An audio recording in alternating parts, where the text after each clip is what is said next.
The most famous true crime mysteries solved in recent years have used advancements in DNA evidence and other forensic investigation techniques. Cold case files can be solved using new DNA technology on old evidence, which requires careful documentation and a dedicated crime expert willing to revisit an old clue with a new approach that could get these missing people cases solved. Number 5. The mysterious disappearance of Jacqueline Hernandez took place on December 27, 2007, and has baffled investigators ever since. Angelica Vinces Salgado said goodbye to Jacqueline, her daughter, who was 7 years old when she vanished without a trace along with her father, Pablo Hernandez. In 2007, Angelica said goodbye to her daughter for what would be the last time in more than 10 years. The pair lived in Claremont, Florida, as did Jacqueline's father. Not much case information about Jacqueline's childhood is available, but it's likely there was some kind of estrangement between Pablo and Angelica leading up to the disappearance. What crime investigators do know is that on December 27, 2007, Pablo vanished without a trace, and the pair's 7-year-old daughter vanished as well. Angelica was distraught and quickly filed a missing person report with local police. Investigators warned that Pablo had connections in Mexico and might attempt to flee the country with his daughter. A criminal warrant for felony kidnapping was issued in his name in early January of 2008, but there were no real crime leads, leading the mystery to be unsolved. Then, in September of 2021, the case was blown open by none other than Jacqueline herself. The courageous young woman, now 19 years old, reached out to her mother Angelica on a cryptic social media post, asking if they could meet in Mexico, where Jacqueline could now be found alive and well. If her strange story is true, her criminal father had abducted her, and it wasn't until 2021 that she was able to escape the town and travel to the US-Mexico border near Laredo, Texas. At the border is where the missing daughter was hoping a new beginning could be found with her mother. Although thrilled, Angelica was also concerned this mysterious social media post was a scam. She reached out to investigators at the Claremont Police Department for assistance in solving the unsolved case of her daughter's disappearance. On September 10, 2021, Angelica traveled to the border along with representatives of several police departments, including special agents from Homeland Security, to pick up her daughter. At the border, investigators compared Jacqueline's childhood fingerprints, taken at a school in Florida, to her fingerprints as an adult, and the forensic evidence confirmed a 100% match. The missing woman was who she said she was. The mother and daughter were overjoyed and planned to live together in their Florida home. Although they elected not to speak to press about their ordeal, police did release several photos that would look like pictures if not for the scary backstory behind each one. The unsolved case was officially solved, but as for the suspected criminal, who stole her from her mother at such a young age, the father has yet to be found for a police interview. Pablo Hernandez, who is likely to still be in Mexico, remains the primary suspect in Jacqueline's ongoing crime investigation. Anyone with information on his whereabouts can contact Crime Line at 1-800-423-TIPS. Number 4. On April 24, 1981, a body was found along the road in the small town of Troy, Ohio. The woman had long auburn hair in braids, light skin, and was a Native American, dressed in a poncho made of buckskin. Underneath, she wore jeans and a turtleneck sweater. Her feet were bare. No one in the town of Troy recognized her or had reported her missing. Investigators examined her neck and ruled that criminal foul play had taken place just 24 hours or less before the missing person was found. Unfortunately, also missing were the person's wallet and ID. Despite their best efforts, police in the area were unable to give the woman her name back, and she was buried without family or friends. Officials were so touched by the mysterious Jane Doe case that several police officers volunteered as pallbearers at her burial. They called the missing woman Buckskin Girl, one of thousands of Jane Does in the United States that year alone. For decades, the unsolved mystery of Buckskin Girl's identity remained unsolved, but she was not forgotten. As DNA technology improved, forensic investigators continued to re-examine the evidence from her still open case. Pollen spores embedded into her poncho indicated that she had likely gone to the southwest United States or northern Mexico, and so her photo was circulated in those regions. Sometime in the 2000s, isotope tests conducted on her hair further confirmed the pollen results. More specifically, they indicated that Buckskin Girl had spent time in northern Texas at least twice during the year prior to her passing. Along with this information, in 2016, authorities also generated and distributed an updated 3D rendering of her face. Unfortunately, none of these techniques led to any solid tips. However, there was one more avenue investigators could try. In 1981, police had stored a vial of red DNA evidence. It would be re-examined 2 times, once in 2001 and again in 2009, but no leads came from it. In 2017, Ohio crime detectives began an alliance with a nonprofit organization known as the DNA Doe Project to see more crime mysteries solved. The organization cross-matched Buckskin Girl's DNA profile with a public genealogy database called GED Match. And after only 4 hours, a potential relative of the young woman was found. On April 9, 2018, the state crime lab was able to confirm Buckskin Girl's identity through her relative's DNA. Her name was Marcia L. King, a young woman from Arkansas who had traveled regularly and was known to hitchhike. Her family had not seen her since she left her home in Arkansas in 1980. She was just 21 years old when she died. Marcia's unsolved case was one of the first to be solved using a public genealogy database, and since then, the DNA Doe Project and other organizations have solved dozens of other unsolved missing person cases. Some unsolved questions still need answers, and Marcia's case is still an active investigation. Anyone from the true crime community with more information can submit an anonymous tip at miamicountyohio.gov. Or they can call the sheriff's office directly at 937-440-3965. Number 3. Recently, the DNA Doe Project partially solved a famous missing person case involving a Jane Doe who was found in central Oklahoma more than 40 years ago.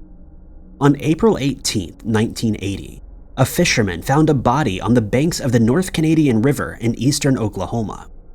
Investigators responding to the crime scene documented a truly dark and disturbing discovery. The young woman met her end by 3 .45 caliber rounds, and her body was discovered in quicklime, an alkaline white powder with a number of manufacturing applications. In this case, the police theorized that the criminal responsible had covered her in quicklime in an attempt to destroy the evidence beyond recognition and prevent her identification. However, in a strange and unexpected ending to this crime story, the substance actually had the opposite effect.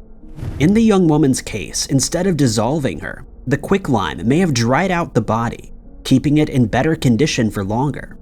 Despite this preserving effect, police were still not able to identify the woman.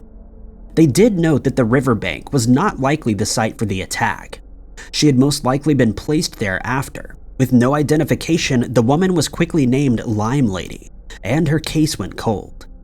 In 2007, nearly 30 years later, Lime Lady's case was assigned to Captain Bob Green with the Oklahoma County Sheriff's Office. Captain Green knew that he was faced with a major challenge in solving a 30-year-old cold case with no leads. However, he also knew that DNA forensics had improved exponentially in the last decade. Captain Green started by sending Lime Lady's DNA evidence to a forensic science lab at North Texas State University, but no matches were identified. The DNA Doe Project was the next step. It took months of analysis, but eventually a distant relative of the missing woman was found, a second cousin. The Oklahoma Medical Examiner's Office was able to compare Lime Lady's potential identification with military dental records, and they found a match. Her name was Tamara Lee Tiggard. April 18, 1980, the day she was found, would have been her 21st birthday. She was last seen in March of 1980, leaving her home in Las Vegas where she lived. The missing person mystery was solved, but Tamara's immediate relatives were no longer alive. However, investigators were still honored to solve her case and properly recognize her life and her service to the United States. On her birthday, April 18th of 2020, she was laid to rest with military honors beside her parents in the state of Oregon. The investigation into Tamara's case is still ongoing. Anyone with information regarding her death can contact the Oklahoma County Warrant Squad at 405-713-1968. Number 2. In the 1970s, Janice Rose Bullock was working as a waitress at a Dickey's truck stop on Highway 26 in Poplarville, Mississippi. She had 4 children and was divorced from her ex-husband. In May of 1977, she was due to appear in Pearl River County Chancery Court on a custody-related charge, but she never showed up. For unclear reasons, Janice wasn't officially reported missing until 2017. It's likely that her children believed she had chosen to disappear on her own, or were otherwise too young to search for her. The family told investigators that they had been trying to locate her since 2011, and had even submitted DNA to the National Missing Persons Program.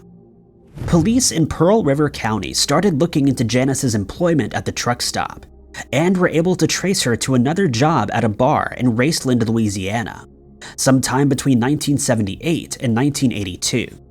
After this, the trail went cold. In December of 2021, local police turned to collaboration with the Mississippi Coast Crime Stoppers, who put out a post with Janice's information.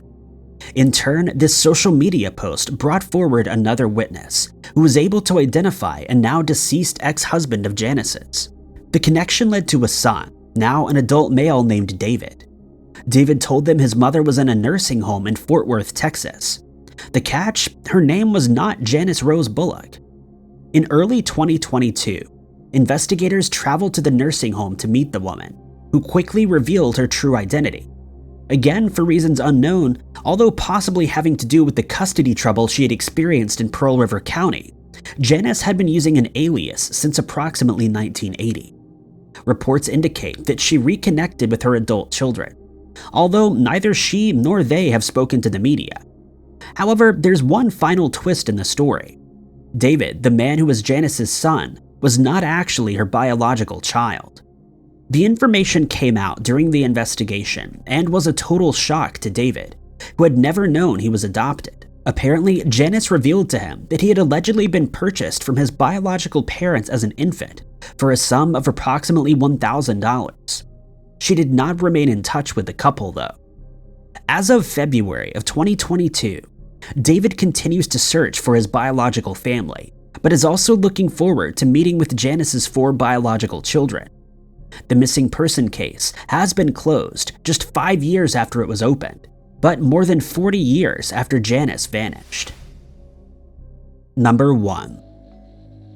In July of 2022, a true story that had been baffling investigators for decades was finally solved by forensic examination of DNA evidence. In 1996, a few days before Christmas, cemetery groundskeepers in Virginia found the missing body of an elderly woman in a quiet section of the grounds. The mystery woman was not located near any particular grave, but she was found with a small 8-inch Christmas tree nearby. In her pocket, investigators discovered 2 envelopes. One contained a mysterious letter that simply read, "Deceased by own hand. Prefer no autopsy. Please order cremation with funds provided. Thank you, Jane Doe." The other envelope contained 2 $50 bills. She was light-skinned, approximately 50 to 70 years old, with short red hair. Because she had no identification with her, she became known as the Christmas Tree Lady. The woman's tragic case left investigators stumped. Although she had likely taken her own life, they still wished to identify the woman and reunite her with loved ones. Detectives compared her physical attributes to a number of different missing person cases in the region, but did not find a match. In 2000, they released a colorized sketch of the Christmas Tree Lady, but this was not enough to see the mystery solved. In January of 2022, The Fairfax County Cold Case Squad partnered with crime-solving organization DNA Solves to attempt to finally identify Christmas Tree Lady. DNA Solves, working with scientists at Othram Inc., were able to create a DNA profile and identify a potential family member of the unknown woman. From there, investigators worked with the family member to identify other potential connections across the country, including close relatives. In spring of 2022, case detectives made contact with a sibling of Christmas Tree Lady, who confirmed her identity. The woman's name was Joyce Marilyn Meyer Summers, the eldest of 5 siblings from Davenport, Iowa. Joyce was 69 years old when she went missing. Her siblings believed she had moved to Virginia sometime in the mid-1980s. They'd spent years looking for her and had even hired a private detective. Thanks to advances in DNA technology, they finally had the closure that they had been seeking. Thank you guys so much for watching. If you liked this video, be sure to hit that like button. Also, don't forget to subscribe and click that notification bell to keep up to date with all of our future uploads. But my name is Ty Knotts, and I'll catch you guys in the next video.